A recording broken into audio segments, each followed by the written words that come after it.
मेरे प्यारे देशवासियों, नमस्कार। आज जब मैं आपसे मन की बात कर रहा हूं, तो मन में गहरी पीड़ा है।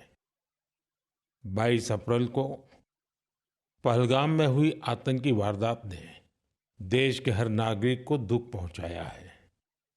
पीड़ित परिवारों के प्रति हर भारतीय के मन में गहरी संवेदना है।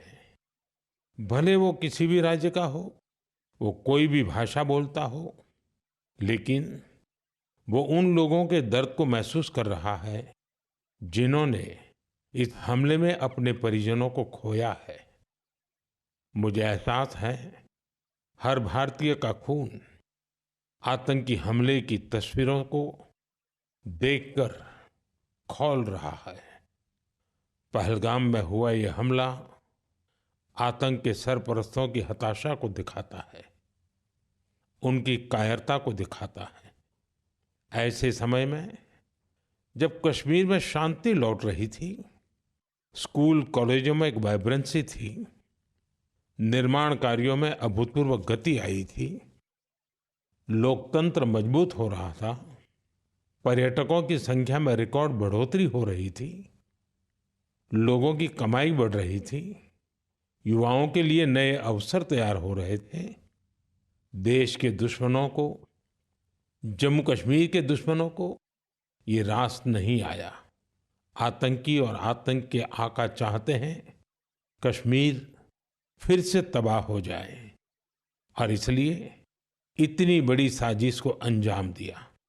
आतंकवाद के खिलाफ इस युद्ध में देश की एकता, 140 करोड़ भारतीयों की एकजुटता हमारी सबसे बड़ी ताकत है। यही एकता आतंकवाद के खिलाफ हमारी निर्णायक लड़ाई का आधार है। हमें देश के सामने आई इस चुनौती का सामना करने के लिए अपने संकल्पों को मजबूत करना है। हमें एक राष्ट्र के रूप में दृढ़ इच्छा शक्ति का प्रदर्शन करना है। आज दुनिया देख रही है, इस आतंकी हमले के बाद पूरा देश एक स्वर में बोल रहा है।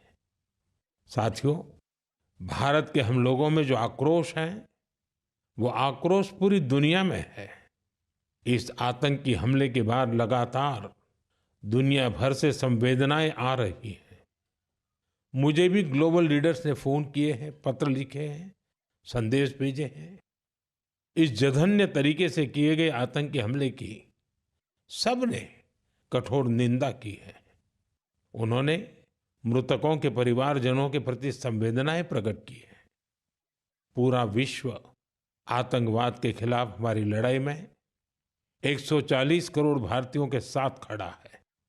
मैं पीड़ित परिवारों को फिर भरोसा देता हूं, उन्हें न्याय मिलेगा, न्याय मिलकर रहेगा। इस हमले के दोषियों और साजिश रचने वालों को कठोरतम जवाब दिया जाएगा। साथियों, 2 दिन पहले हमने देश के महान वैज्ञानिक डॉक्टर के कस्तूरीरंगन जी को खो दिया है। जब भी कस्तूरीरंगन जी से मुलाकात हुई, हम भारत के युवाओं के टैलेंट, आधुनिक शिक्षा, स्पेस साइंस, ऐसे विषयों पर काफी चर्चा करते थे। विज्ञान, शिक्षा और भारत के अंतरिक्ष कार्यक्रम को नई ऊंचाई देने में उनके योगदान को हमेशा याद किया जाएगा। उनके नेतृत्व में इसरो को एक नई पहचान मिली। उनके मार्गदर्शन में जो स्पेस प्रोग्राम आगे बढ़े, उससे भारत के प्रयासों को ग्लोबल मान्यता मिली। आज भारत जिन सैटेलाइट्स का उपयोग करता है, उनमें से कई डॉक्टर कस्तूरीरंगन की देखरेख में ही लॉन्च की गई थी। उनके व्यक्तित्व की एक और बात बहुत खास थी, जिससे युवा पीढ़ी उनसे सीख सकती है। उन्होंने हमेशा इनोवेशन को महत्व दिया। कुछ नया सीखने, जानने और नया करने का विजन बहुत प्रेरित करने वाला है। डॉक्टर के कस्तूरीरंगन जी ने देश की नई राष्ट्रीय शिक्षा नीति तैयार करने में भी बहुत बड़ी भूमिका निभाई थी। डॉक्टर कस्तूरीरंगन 21वीं सदी की आधुनिक जरूरतों के मुताबिक फॉरवर्ड लुकिंग एजुकेशन का विचार लेकर आए थे। देश की निस्वार्थ सेवा और राष्ट्र निर्माण में उनके योगदान को हमेशा याद किया जाएगा। मैं डॉक्टर के कस्तूरीरंगन जी को विनम्र भाव से श्रद्धांजलि अर्पित करता हूं। मेरे प्यारे देशवासियों, इसी महीने अप्रैल में आर्यभट्ट सैटेलाइट की लॉन्चिंग के 50 वर्ष पूरे हुए हैं। आज जब हम पीछे मुड़कर देखते हैं, 50 वर्षों की इस यात्रा को याद करते हैं, तो लगता है हमने कितनी लंबी दूरी तय की है। अंतरिक्ष में भारत के सपनों की ये उड़ान एक समय केवल हौसलों से शुरू हुई थी। राष्ट्र के लिए कुछ कर गुजरने का जज्बा पाले कुछ युवा वैज्ञानिक, उनके पास न तो आज जैसे आधुनिक संसाधन थे, न ही दुनिया की टेक्नोलॉजी तक वैसी पहुंच थी।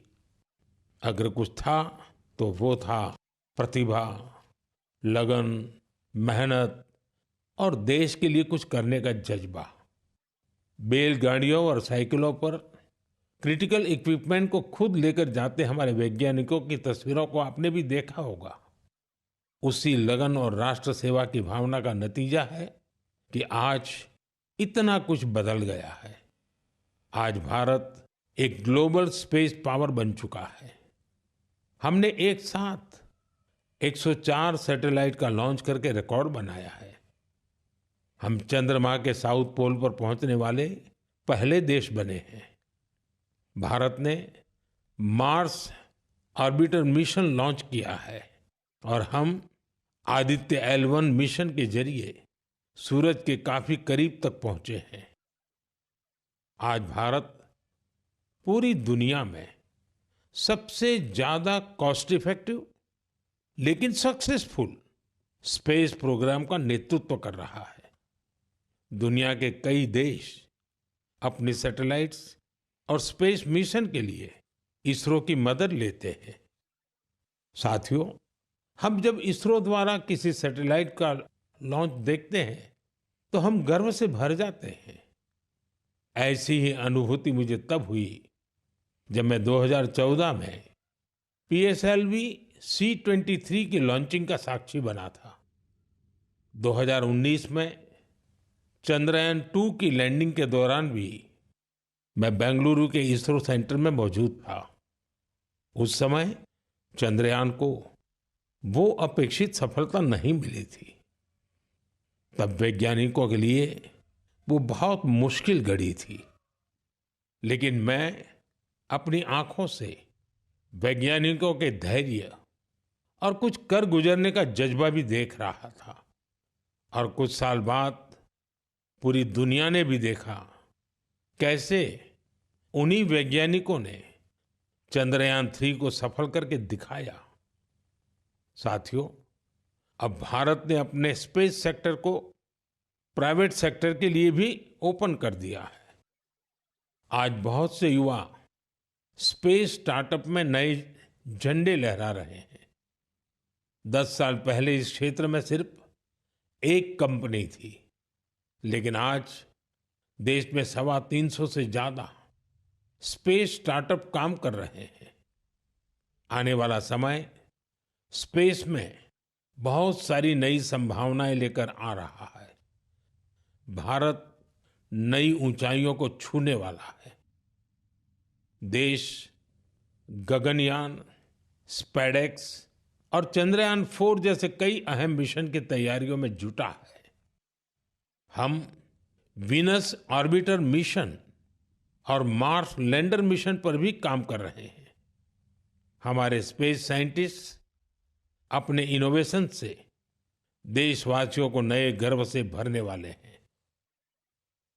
साथियों, पिछले महीने म्यांमार में आए भूकंप की खौफनाक तस्वीरें आपने जरूर देखी होगी। भूकंप से वहां बहुत बड़ी तबाही आई। मलबे में फंसे लोगों के लिए एक एक सांस, एक एक पल कीमती था। इसलिए भारत ने म्यांमार के हमारे भाई बहनों के लिए तुरंत ऑपरेशन ब्रह्मा शुरू किया। एयरफोर्स के एयरक्राफ्ट से लेकर नेवी के शिप्स तक म्यांमार की मदद के लिए रवाना हो गए। वहां भारतीय टीम ने एक फील्ड हॉस्पिटल तैयार किया। इंजीनियरों की एक टीम ने अहम इमारतों और इंफ्रास्ट्रक्चर्स को हुए नुकसान का आकलन करने में मदद की। भारतीय टीम ने वहां कंबल, टेंट, स्लीपिंग बैग, दवाइयां, खाने पीने के सामान के साथ ही और भी बहुत सारी चीजों की सप्लाई की। इस दौरान भारतीय टीम को वहां के लोगों से बहुत सारी तारीफ भी मिली। साथियों, इस संकट में साहस, धैर्य और सूझबूझ के कई दिल छू जाने वाले उदाहरण सामने आए। भारत की टीम ने 70 वर्ष से ज्यादा उम्र की एक बुजुर्ग महिला को बचाया, जो मलबे में 18 घंटों से दबी हुई थी। जो लोग अभी टीवी पर मन की बात देख रहे हैं, उन्हें उस बुजुर्ग महिला का चेहरा भी दिख रहा होगा। भारत से गई टीम ने उनके ऑक्सीजन लेवल को स्टेबल करने से लेकर फ्रैक्चर के ट्रीटमेंट तक इलाज की हर सुविधा उपलब्ध कराई। जब इस बुजुर्ग महिला को अस्पताल से छुट्टी मिली तो उन्होंने हमारी टीम का बहुत आभार जताया। वो बोली कि भारतीय बचाव दल की वजह से उन्हें नया जीवन मिला है। बहुत से लोगों ने हमारी टीम को बताया कि उनकी वजह से वो अपने दोस्तों और रिश्तेदारों को ढूंढ पाए। साथियों, भूकंप के बाद म्यांमार में मांडले की एक मॉनेस्ट्री में भी कई लोगों के फंसे होने की आशंका थी। हमारे साथियों ने यहाँ भी राहत और बचाव अभियान चलाया। इसकी वजह से उन्हें बौद्ध भिक्षुओं का ढेर सारा आशीर्वाद मिला। हमें ऑपरेशन ब्रह्मा में हिस्सा लेने वाले सभी लोगों पर बहुत गर्व है। हमारी परंपरा है, हमारे संस्कार है, वसुधैव कुटुंबकम की भावना। पूरी दुनिया एक परिवार है। संकट के समय विश्व मित्र के रूप में भारत की तत्परता और मानवता के लिए भारत की प्रतिबद्धता हमारी पहचान बन रही है। साथियों, मुझे अफ्रीका के इथियोपिया में प्रवासी भारतीयों के एक अभिनव प्रयास का पता चला है। इथियोपिया में रहने वाले भारतीयों ने ऐसे बच्चों को इलाज के लिए भारत भेजने की पहल की है जो जन्म से ही हृदय की बीमारी से पीड़ित हैं। ऐसे बहुत से बच्चों की भारतीय परिवारों द्वारा आर्थिक मदद भी की जा रही है। अगर किसी बच्चे का परिवार पैसे की वजह से भारत आने में असमर्थ है तो इसका भी इंतजाम हमारे भारतीय भाई बहन कर रहे हैं।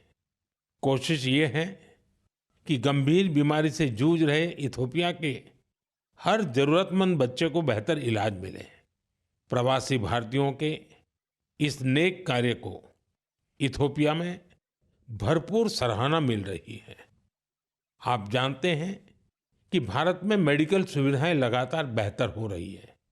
इसका लाभ दूसरे देश के नागरिक भी उठा रहे हैं। साथियों, कुछ ही दिन पहले भारत ने अफगानिस्तान के लोगों के लिए बड़ी मात्रा में वैक्सीन भी भेजी है।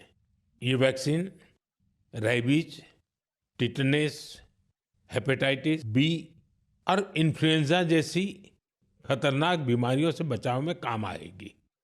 भारत ने इसी हफ्ते नेपाल के आग्रह पर वहां दवाइयां और वैक्सीन की बड़ी खेप भेजी है।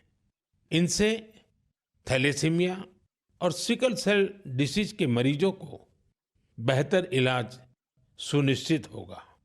जब भी मानवता की सेवा की बात आती है तो भारत हमेशा इसमें आगे रहता है और भविष्य में भी ऐसी हर जरूरत में हमेशा आगे रहेगा। साथियों, अभी हम डिजास्टर मैनेजमेंट की बात कर रहे थे और किसी भी प्राकृतिक आपदा से निपटने में बहुत अहम होती है आपकी अलर्टनेस, आपका सचेत रहना। इस अलर्टनेस में अब आपको अपने मोबाइल के एक स्पेशल ऐप से मदद मिल सकती है। ये ऐप आपको किसी प्राकृतिक आपदा में फंसने से बचा सकते हैं और इसका नाम भी है सचेत। सचेत ऐप भारत की नेशनल डिजास्टर मैनेजमेंट अथॉरिटी ने तैयार किया है। बाढ़, साइक्लोन, लैंडस्लाइड, सुनामी, जंगलों की आग, हिमस्खलन, आंधी, तूफान या फिर बिजली गिरने जैसी आपदाएं हो, सचेत ऐप आपको हर प्रकार से इन्फॉर्म और प्रोटेक्टेड रखने का प्रयास करता है। इस ऐप के माध्यम से आप मौसम विभाग से जुड़े अपडेट्स प्राप्त कर सकते हैं। खास बात यह है कि सचेत ऐप क्षेत्रीय भाषाओं में भी कई सारी जानकारियां उपलब्ध कराता है। इस ऐप का आप भी फायदा उठाएं और अपने अनुभव हमसे जरूर साझा करें। मेरे प्यारे देशवासियों, आज हम पूरी दुनिया में भारत के टैलेंट की तारीफ होते देखते हैं। भारत के युवाओं ने भारत के प्रति दुनिया का नजरिया बदल दिया है और किसी भी देश के युवा की रुचि किस तरफ है, किधर है, उससे पता चलता है कि देश का भविष्य कैसा होगा। आज भारत का युवा साइंस, टेक्नोलॉजी और इनोवेशन की ओर बढ़ रहा है। ऐसे इलाके जिनकी पहचान पहले पिछड़ेपन और दूसरे कारणों से होती थी, वहां भी युवाओं ने ऐसे उदाहरण प्रस्तुत किए हैं जो हमें नया विश्वास देते हैं। छत्तीसगढ़ के दंतेवाड़ा का विज्ञान केंद्र आजकल सबका ध्यान खींच रहा है। कुछ समय पहले तक दंतेवाड़ा का नाम केवल हिंसा और अशांति के लिए जाना जाता था, लेकिन अब वहां एक साइंस सेंटर बच्चों और उनके माता-पिता के लिए उम्मीद की नई किरण बन गया है। इस साइंस सेंटर में जाना बच्चों को खूब पसंद आ रहा है। वे अब नई नई मशीनें बनाने से लेकर टेक्नोलॉजी का उपयोग करके नए प्रोडक्ट्स बनाना सीख रहे हैं। उन्हें 3D प्रिंटर्स और रोबोटिक कारों के साथ ही दूसरी इनोवेटिव चीजों के बारे में जानने का मौका मिला है। अभी कुछ समय पहले मैंने गुजरात साइंस सिटी में भी साइंस गैलरीज का उद्घाटन किया था। इन गैलरीज से ये झलक मिलती है कि आधुनिक विज्ञान का पोटेंशियल क्या है, विज्ञान हमारे लिए कितना कुछ कर सकता है। मुझे जानकारी मिली है कि इन गैलरीज को लेकर वहां बच्चों में बहुत उत्साह है। साइंस और इनोवेशन के प्रति ये बढ़ता आकर्षण जरूर भारत को नई ऊंचाई पर ले जाएगा। मेरे प्यारे देशवासियों, हमारे देश की सबसे बड़ी ताकत हमारे 140 करोड़ नागरिक हैं। उनका सामर्थ्य है, उनकी इच्छा शक्ति है। और जब करोड़ों लोग एक साथ किसी अभियान से जुड़ जाते हैं तो उसका प्रभाव बहुत बड़ा होता है। इसका एक उदाहरण है एक पेड़ मां के नाम। ये अभियान उस मां के नाम है जिसने हमें जन्म दिया, और ये उस धरती मां के लिए भी है जो हमें अपनी गोद में धारण किए रहती है। साथियों, 5 जून को विश्व पर्यावरण दिवस पर इस अभियान के 1 साल पूरे हो रहे हैं। इस 1 साल में इस अभियान के तहत देश भर में मां के नाम पर 140 करोड़ से ज्यादा पेड़ लगाए गए हैं। भारत की इस पहल को देखते हुए देश के बाहर भी लोगों ने अपनी मां के नाम पर पेड़ लगाए हैं। आप भी इस अभियान का हिस्सा बने ताकि 1 साल पूरा होने पर अपनी भागीदारी पर आप गर्व कर सकें। साथियों, पेड़ों से शीतलता मिलती है, पेड़ों की छांव में गर्मी से राहत मिलती है, ये हम सब जानते हैं। लेकिन बीते दिनों मैंने इसी से जुड़ी एक और ऐसी खबर देखी जिसने मेरा ध्यान खींचा। गुजरात के अहमदाबाद शहर में पिछले कुछ वर्षों में 70 लाख से ज्यादा पेड़ लगाए गए हैं। इन पेड़ों ने अहमदाबाद में ग्रीन एरिया काफी बढ़ा दिया है। इसके साथ साथ साबरमती नदी पर रिवरफ्रंट बनने से और कांकरिया झील जैसे कुछ झीलों के पुनर्निर्माण से यहाँ वाटर बॉडीज की संख्या भी बढ़ गई है। अब न्यूज़ रिपोर्ट्स कहती हैं कि बीते कुछ वर्षों में अहमदाबाद ग्लोबल वार्मिंग से लड़ाई लड़ने वाला प्रमुख शहरों में से एक हो गया है। इस बदलाव को, वातावरण में आई शीतलता को वहाँ के लोग भी महसूस कर रहे हैं। अहमदाबाद में लगे पेड़ वहाँ नई खुशहाली लाने की वजह बन रहे हैं। मेरा आप सबसे फिर आग्रह है कि धरती की सेहत ठीक रखने के लिए, क्लाइमेट चेंज की चुनौतियों से निपटने के लिए और अपने बच्चों का भविष्य सुरक्षित करने के लिए पेड़ जरूर लगाएं। एक पेड़ मां के नाम। साथियों, एक बड़ी पुरानी कहावत है, जहां चाह वहां राह। जब हम कुछ नया करने की ठान लेते हैं तो मंजिल भी जरूर मिलती है।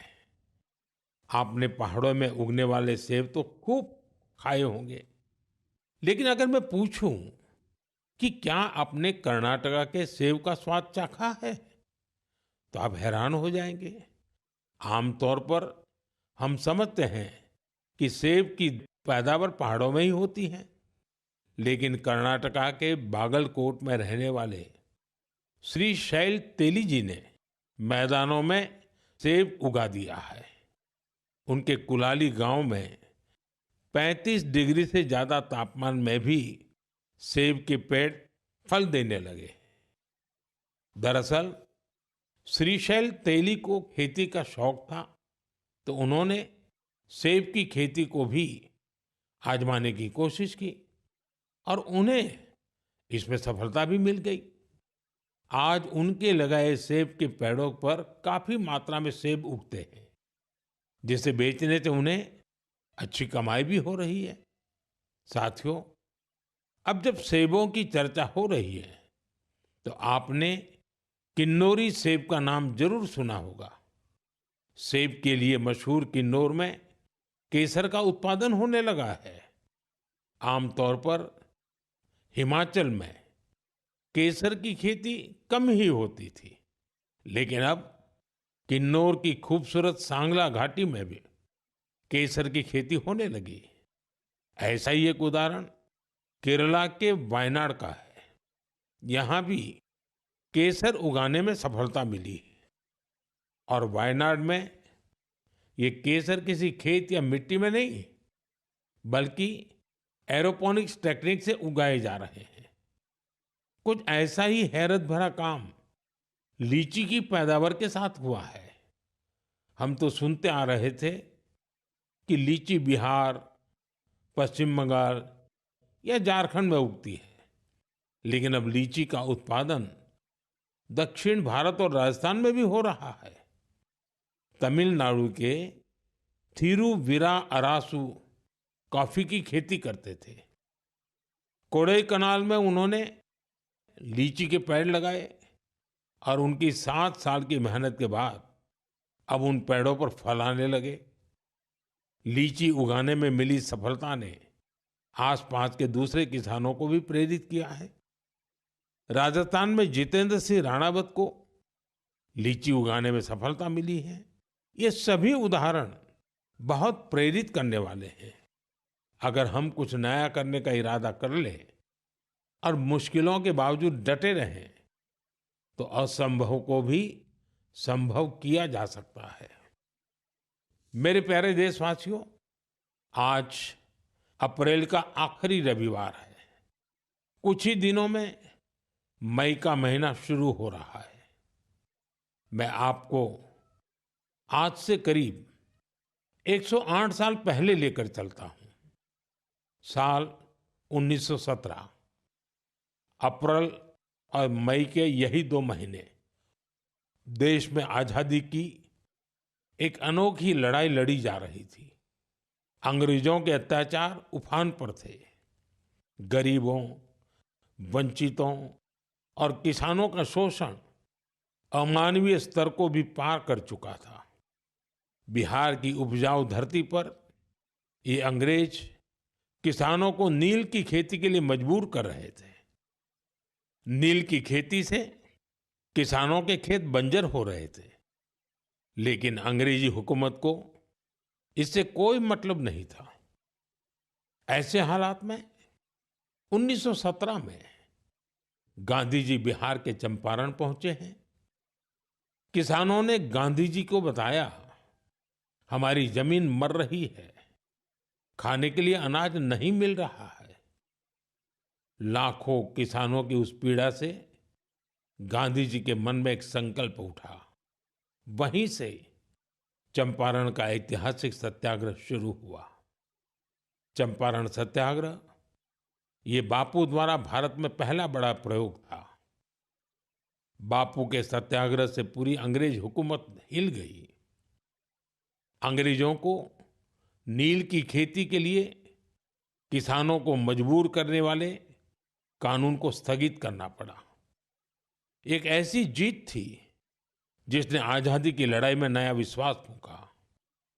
आप सब जानते होंगे, इस सत्याग्रह में बड़ा योगदान बिहार के एक और सपूत का भी था, जो आजादी के बाद देश के पहले राष्ट्रपति बने। वो महान विभूति थे डॉक्टर राजेंद्र प्रसाद। उन्होंने चंपारण सत्याग्रह पर एक किताब भी लिखी, सत्याग्रह इन चंपारण।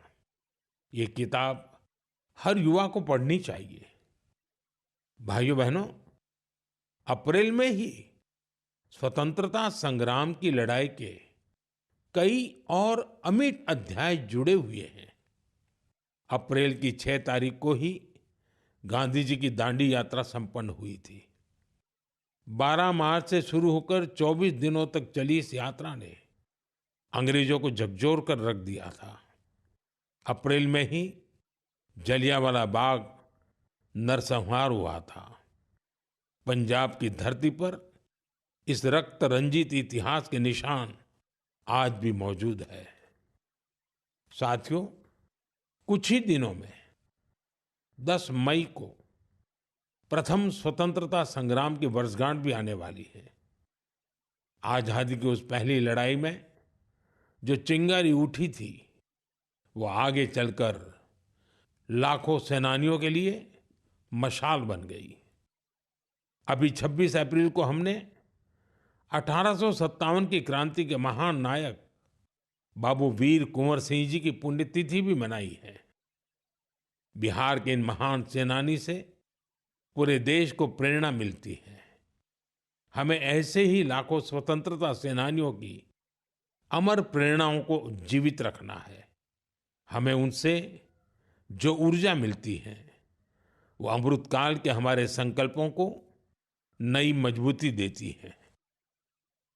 साथियों, मन की बात की इस लंबी यात्रा में आपने इस कार्यक्रम के साथ एक आत्मीय रिश्ता बना लिया है। देशवासी जो उपलब्धियां दूसरों से साझा करना चाहते हैं, उसे मन की बात के माध्यम से लोगों तक पहुंचाते हैं। अगले महीने हम फिर मिलकर देश की विविधताओं, गौरवशाली परंपराओं और नई उपलब्धियों की बात करेंगे। हम ऐसे लोगों के बारे में जानेंगे जो अपने समर्पण और सेवा भावना से समाज में बदलाव ला रहे हैं। हमेशा की तरह आप हमें अपने विचार और सुझाव भेजते रहिए। धन्यवाद। नमस्कार।